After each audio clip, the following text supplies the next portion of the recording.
Ապարանի երջանիկ փոքրիկների ձեռամբ վառվեցին համայնքի գլխավոր տոնածառի լույսերը։ Ապարանում գլխավոր միջոցառումը ավանդույթի համաձայն տեղի կունենա դեկտեմբերի 31-ին շքեղ համերգ ու շքեղ հրավառություն։ Մինչ այդ լույսերի վառման արարողությամբ Ապարանը ազդարարեց, որ քաղաքը պատրաստ է դիմավորել 2026 թվականը։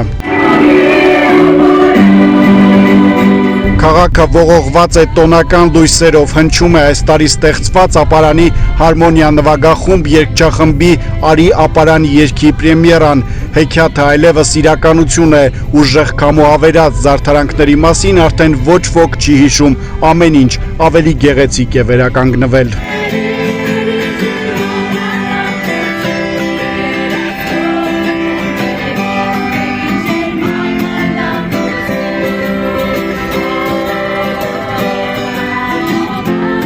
Դեկտեմբերի 31-ին Ապարանը հայությանը հրավիրում է միասին մեծ համերգով հայտնի աստղերի հետ տոնել 2026 թվականի մուտքը, սպասվում է աննախադեպ հրավառություն։